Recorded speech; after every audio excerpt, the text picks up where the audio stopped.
And the first came out red, all over like an hairy garment, and they called his name Esau. Genesis 25:25, KJV. Esau, according to the Bible, is a significant figure in the Hebrew Scriptures, particularly in the book of Genesis. He is the firstborn son of Isaac and Rebekah, making him the twin brother of Jacob, who is later named Israel. The narrative of Esau and Jacob is crucial for understanding the origins and relationships between different nations, as described in the biblical text.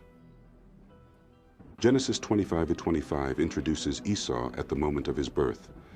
And the first came out red, all over like an hairy garment, and they called his name Esau. This verse highlights two distinct features of Esau at birth, his redness and his hairiness. These characteristics are noteworthy as they are symbolic and set the stage for Esau's role and identity within the biblical narrative. A newborn baby with a unique appearance, covered in a fine reddish layer of hair, lying peacefully. The baby's skin has a distinct red hue, resembling the description of being red all over like a hairy garment, as mentioned in ancient texts.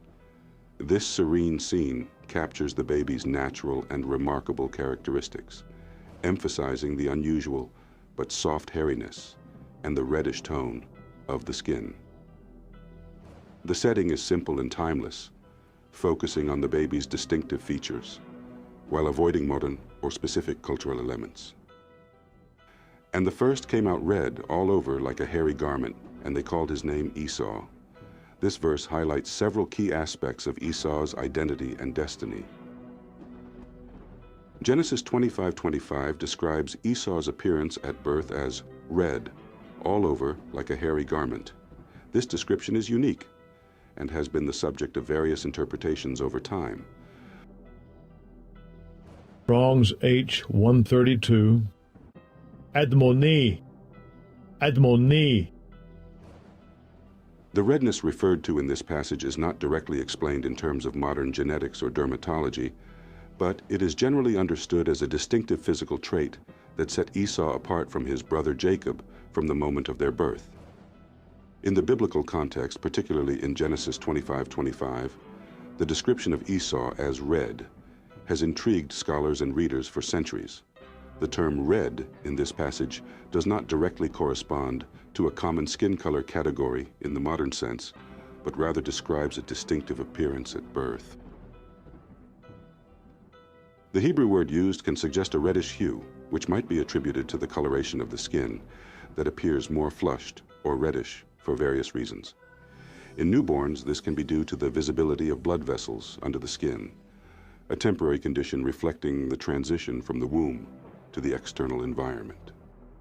In human populations, there aren't individuals with literally red skin as one might find in the spectrum of colors like red paint or a red object. Instead, human skin tones range widely across a spectrum from very light to very dark, influenced by the pigment melanin. People often described as having red hair, the term redhead comes to mind, can have skin tones that may appear lighter and, under certain conditions like physical exertion, emotional responses, or sun exposure, might have a more noticeable reddish or flushed appearance.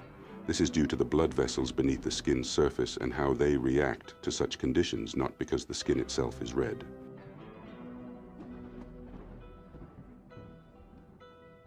And the first came out red all over like a hairy garment, and they called his name Esau.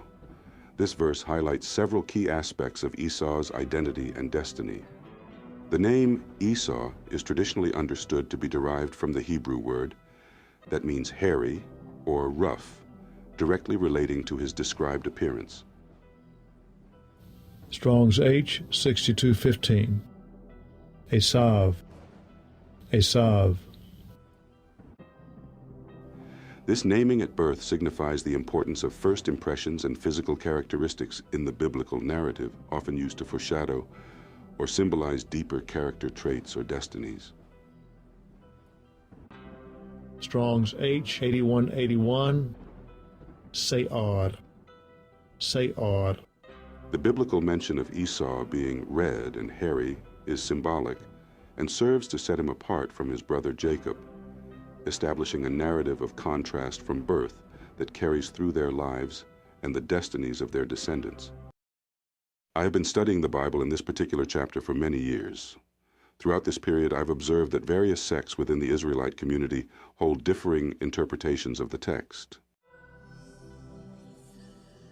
In my extensive research, it has become increasingly apparent that the Most High, the Creator of the heavens and earth, possesses the divine capability to orchestrate the birth of fraternal twins from a black woman, twins who are diametrically opposed in their characteristics. These twins, remarkable in their genetic distinction, are predestined to become the progenitors of two separate nations. This divine act underscores the profound mystery and the intentional design behind human diversity and destiny, illustrating that the purposes of the Most High transcend human understanding and categorizations, thereby revealing the depth and complexity of divine intention in the creation of nations and their destinies. Subscribe for Part 2, where we meticulously learn about Esau, the man who lived by violence.